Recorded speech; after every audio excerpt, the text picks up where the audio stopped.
Hi.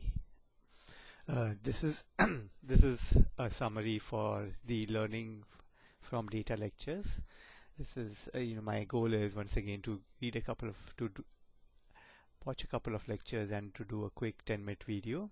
I hope that you will find this useful as well. So the first lecture covers about how the course is structured, and it has the various lectures and what is going to be theory versus practical, etc.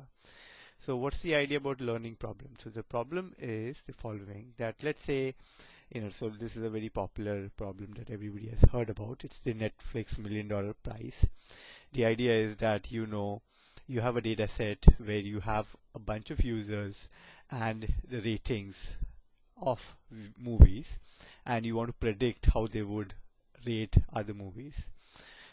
So the idea. So what's the problem here? So the essence of machine learning is that there is no mathematical formula, right? That ideally, if you can figure out, okay, what are all the things that people like out of a movie, whether it's action, comedy, what are the actors and the storyline, the director, etc., and the kind of person they are, then you can potentially build a mathematical formula. Turns out that's very hard to do. So you can't pin it down mathematically. Second is a pattern exists, right? So depending on you don't like random movies. There is a pattern for the kind of movies you like, and there are other people who also have similar tastes like you. And we have a ton of data that we have already rated movies for, and other people have already rated movies for, that one can use.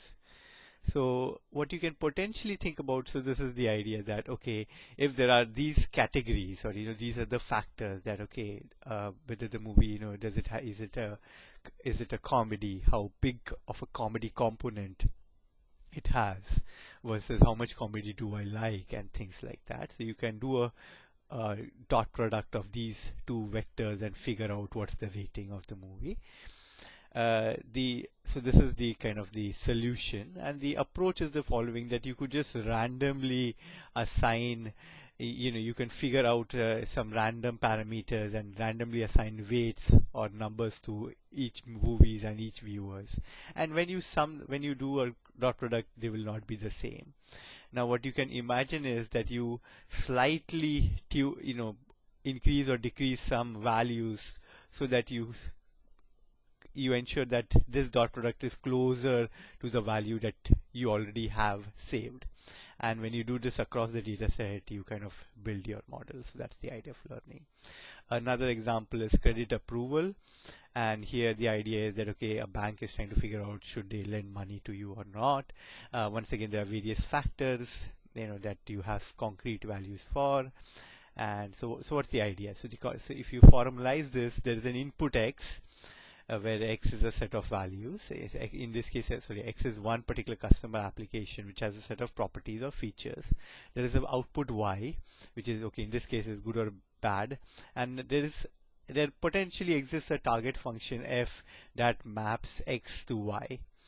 Now the target function is unknown, but what you do have is you have a set of data points. Since the map has given previous loans to previous customers, it knows whether the loans were good or bad, based on the customer. And the idea is that you figure out a hypothesis function, or a potential function G, which maps from X to Y, and you hope that G is as close to F as possible. Okay, so once again, this is the deep idea. This is the unknown target function. There are a set of training examples, and this is the final hypothesis that you're trying to capture. The interesting thing is, so there is a hypothesis set. So these are potential G's, and there is an algorithm that, how do you tune your G. These two together is called as your learning model. Okay, so this is the learning model. Okay, so these are attributes. We talk about that. This is a simple example. It's called as a linear perceptron. So the idea is the following, that you give them, you assume that the it's a linear model. What that means is the X, or the properties in Xi, these are the dimensions or attributes of a customer. They are all linearly related to each other, and there is a weight associated with it. You can imagine that maybe if somebody is earning a lot, then that's a positive weight. If somebody has a lot of loan, that is a negative weight, and so on and so forth. And you define a threshold. So if it is more than threshold, you give the credit. If it is less than threshold, you deny the credit. And what you do is you can take this threshold inside minus, and you can just take the sign, and this is the hypothesis function. And instead of threshold, what you can do is you can make this an imaginary weight W0 and X0, where the artificial coordinate X0 is 1. So this is just some mathematical simplification.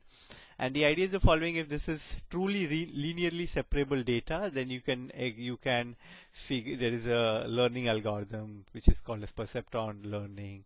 And you can just, it's kind of it's obvious that, okay, this is the weight, if this is the weight, this is X, and if you get it right, the idea is that, okay, just think about it. When do vectors, if they are like this, then the dot product is 1 versus it's positive versus it's negative. And if it is here, and if you want to correct it, then you add it. Or if it is here and you want to make it, if this is weight and you actually think you got it right, then you subtract it, and this is your adjusted weight, so as to speak. So so you're constantly updating the weight vector. Okay, and then if it is truly linearly separable, then you can figure out a model. So what are the types of learning? Supervised, unsupervised reinforcement. Supervised is somebody has given you labeled training data. In this case, somebody has already told you these are the coins, and you can try to build out a model here. In this case, you're kind of linearly separating. In unsupervised, somebody just gives you data. Okay, there is no labeling that exists. It's still valuable. As you can see here, if you know that if there are 4 categories, you can figure out the 4 categories. You don't know what they are. You don't know it's a dime or a cent or a quarter, but you can figure out whether if somebody tells you there are 4 categories, what are the 4 categories? It's kind of difficult that, okay, whether somebody tells you the number of categories is an interesting research problem. And the idea of reinforcement learning is you get some input, you have some output, and you grade whether the output is good or bad. And it's very helpful for gaming scenarios where computers can play against each other and figure out what are the right moves. So here the example is that you have to understand that there is if you have a set of examples and you can figure out a G based on just this set, it is never guaranteed that when you apply it will always be true. There's always a chance that it may be false. Okay, so let's see how. So the second lecture is about feasibility for learning. That can you actually learn something? So let's look at this experiment. So to understand what we are doing here, let's say there's a bin of red and green marbles, and you're trying to, and there is some some fraction. If there is some fraction, it's mu is the percentage of red marble, and 1 minus u is the percentage of green marble. So you want to figure out mu, but you don't want to let's say this is an infinite set, or you have to it's with replacement, and you only get a sample, and let's say the sample frequency is mu. Now if you want to figure out how close is mu to nu, okay, so how do you figure that out? So does it say anything about mu? Probably not, because it can be anything. You can imagine that you can get a lot of all greens, and that's not truly representative of the actual bin.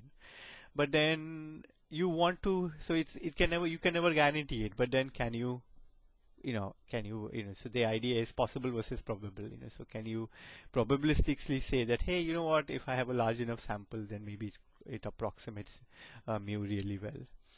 And this is the idea. It's called as Hovding's inequality. The idea is that if you have some error threshold, that probability of mu minus nu is greater than some error threshold is less than equal to, so there's some derivation which we are not going into, but so it's raised to n. So what that means is the more number of samples you have, so this is 1 by so 2 divide by this, right? So you are raising e to a larger number. What that means is the greater the number of n, the quantity reduces, which means the probability of this greater than this error threshold is less, which is a good thing. But then if you have the error threshold to be a very low number, then that hurts itself, right? So let's say this is, this is 1, right? Then that's good. But let's say this is 10 raised to minus 3. Then 10 raised to minus 3 square is getting multiplied by n. So you now need a much larger n to guarantee, better probability. So that's the idea. So the n is helping you, the epsilon is hurting you. So if you think about it, if you are more, the more samples you get, the better it is. If you have a higher threshold, higher error threshold, the better it is. The lower you have, the more samples you need. And the idea is probably approximately correct. Okay, so we said say something more about this. So now, how does it matter to learning? So what you can do is that, let's say f is the true function and h is the hypothesis, and when hx is equal to fx, you color this green, otherwise you color this red. Okay, so that's now you kind of transform that marble experiment into this one. And what you're trying to do is, let's say there is some probability distribution on x. It can be any probability distribution. So there are some training examples, x1, xi, yi, and the goal is to find out, the hypothesis g that approximates f. So do we have an answer? Can Hufdane's equality give you a learning model? No, it's not giving you a learning model. It's just making sure that whether your learning model is good or bad. That's the only thing it guarantees. So it's more verification rather than learning. So you have to still choose from multiple h's to figure out what's the best one that you have. So let's say you actually do that. You come up with multiple hypotheses, and you try to, you have m such hypotheses, and you try to find out various, you take various samples and try to figure out. Now, okay, and these are, like as you can see here, this is really bad hypothesis because there are lots of red. This is probably very good. This is probably somewhere in between. But now here's interesting. Okay, and so mu is in sample and mu is out of sample, and it's E in H and E out. So this is the expected value of H inside the sample, which is this, and this is the outside, which is the real, sample frequency. The real frequency. Now, and you can substitute N2 for the Hufdane's inequality, and you can do something like this. Well, but now are we done? Not really, because Hufdane's inequality doesn't apply to multiple bins, and you may think why.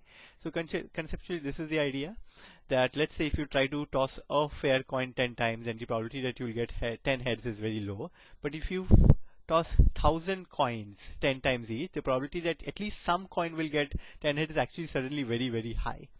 What it means is that there may be some, so there may be some, although all of them may be bad, they're, equally bad, there may be a sample where you actually get all 10 heads, so all 10 greens. Does that mean this is the best hypothesis?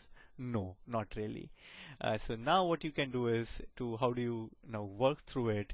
You can say that this E in minus E out G is less than equal to probability of, so this is greater than E epsilon, or this is greater than epsilon. So you basically sum all the bins. Okay, that's what you're doing here, because G is the one is the expected, the one that is your final solution, and that is going to be less than equal to OR of all these things, right? And when you're doing this, you're basically summing this, and it's from 1 to m, and that eventually what you lead to is you multiply by m. So suddenly, now if your sample is, let's say, if your m is, let's say your n is 1,000,000, right? You actually have 1,000,000 hypothesis functions. What you're doing is, in a probability that this is greater than epsilon is less than equal to, let's say, 10. So it's basically, it's a tautology that is always true. What you're saying is that your threshold will be less than equal to 10. Yeah, everybody knew that. So that's not helpful. So we'll talk in future lectures how to simplify that. How to actually make sure how do we actually proceed towards learning. Thanks. Bye.